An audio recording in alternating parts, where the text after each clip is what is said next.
There existed an island located in the outskirts of the big cities. The people on these islands were descendants of farmers who lived on the land many years ago and survived by planting and harvesting a single crop, potatoes. The people were peaceful and contented with the potatoes they had, and so they planted potato seed when the season for planting came, and when it was time for harvest, they sang and danced happily to harvest the matured potatoes. They ate boiled potatoes for breakfast. At noon, they baked the potatoes and enjoyed it that way. And in the evening, they mashed it and had it for dinner. This was the routine since they could remember, passed down from generation to generation. They were a peaceful people who had very little, and they all were satisfied with this as they lived happily. The island was located behind the big cities, separated by a large mass of water. The people on the island had never had any reason to visit the big city, and visitors were not regular to the island as they were not known in the city. There was no need for schools on the island as the kids grew up learning from what they saw around them. Medical cases were handled traditionally, and for food, they had their wonderful potatoes. The only relationship the island had with the big city were the beautiful lights from the tall buildings, whose reflections illuminate the waters at night. The people never had any intention of crossing the waters into the city. They had no idea how they would cross it even if they wanted to, and so they never bothered to think about it.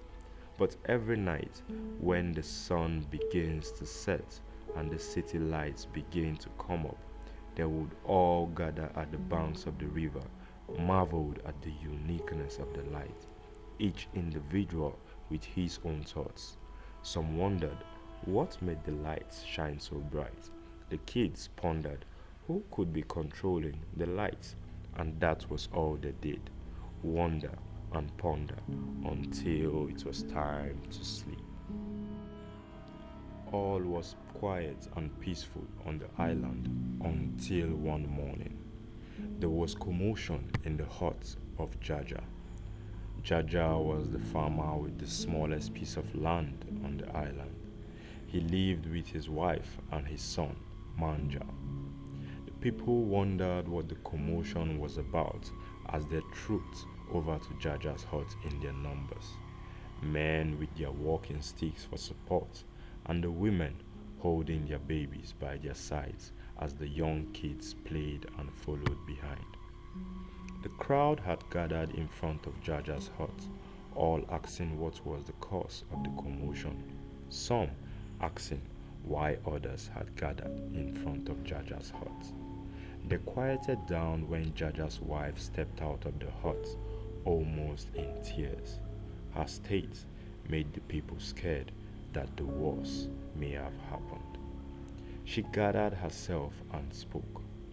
I am sorry to have disturbed your day, my friends and neighbors, but I was in shock when I prepared and served my family a delicious meal of boiled potatoes, and my son Manja refused to eat. He complained and said he was tired of eating potatoes. The people marveled. He complained? The men asked. Was there something wrong with Manja? The women whispered. I always knew Manja was a weird boy, the kids murmured. No one had ever complained about potatoes on the island. You could complain about the morning sky being too blue, but never complain about potatoes, or worse, say you are tired of eating it. The crowd was getting uneasy as they tried to understand what may have prompted the young Manja to do such a thing unheard of. They demanded that Manja came out and explain himself. So he stepped out with his father Jaja, who had a disappointed look on his face. Young man, What do you mean by you are tired of eating potatoes? A man asked. I never meant to cause such a scene, Manja started. But all our lives we have been eating only potatoes, and I felt tired. What else do you want to eat then? Sands and stones? A woman asked. The crowd laughed. Manja was about to respond when Jaga, the oldest man on the island, began to speak as the crowd gave way for him from the back. That is enough, Jaga said as he got to the front of the crowd. This is the result of bad parenting, he continued, and as such, henceforth, no one is to share potato seed with the Jaja family. Since their child is tired of potatoes, they should be able to find an alternative meal for themselves. The crowd began to disperse as quickly as they had gathered. Manja was sad that his parents had to get punished for the decision he made, but he knew he was definitely tired of eating potatoes, and so he stood his ground. As evening came, he walked briskly towards the river bank under the judgmental eyes of the people around. He could hear them talk and murmur with each step he took. Manja avoided further confrontation, so he went to a different side of the river bank. As he sat there, the city lights began to come on, his tummy rumbling from having not eaten for a while and lost in his thoughts. There was a ripple on the surface of the water, and something swam past Manja's view. It was a fish. The people on the island always went to the river at night to gaze at the beautiful reflections of the city lights on the water. By this time, the fishes had drifted away from the water banks, and so the villagers never got to see or know about the fishes in the water. But today, Manja had gone to the river bank earlier than usual, and so he was fortunate to catch a glimpse of the fishes. He could not believe his eyes as more fishes of different shapes, sizes, and colors swam to the top of the water and back below. The sky began to get darker, and Manja realized that the fishes were becoming less in their numbers. He knew he wanted to catch a few, but he had no idea on how he could achieve that. Manja thought for a while. He stared while he thought. He stared deep into the water each moment, noticing the fishes drifting away. Then he recalled a skill taught to him by his mother. She had showed him how to create a basket from palm leaves. They were poor, and so that was the means they used in transporting harvested potatoes. Manja was good with his hands, so he quickly got some palm leaves and made a basket just as his mother had taught him, making the opening slightly smaller than a regular basket.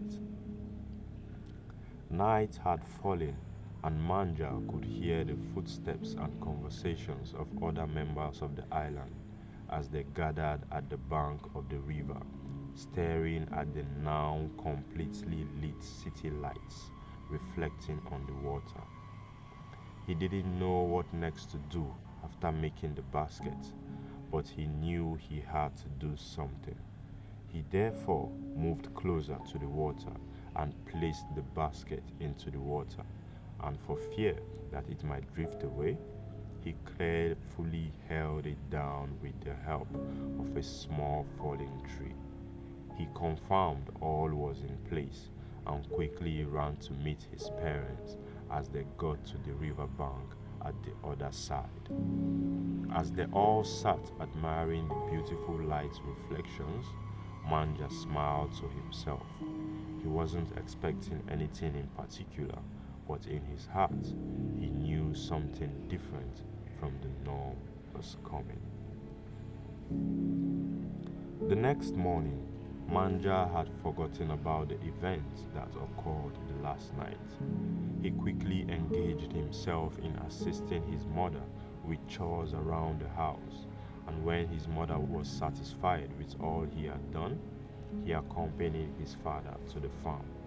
It was harvesting season, and with the law placed by Jaga preventing the others from sharing potato seed with them, Jaja hoped they would have enough yield to last them through the period until the ban was lifted.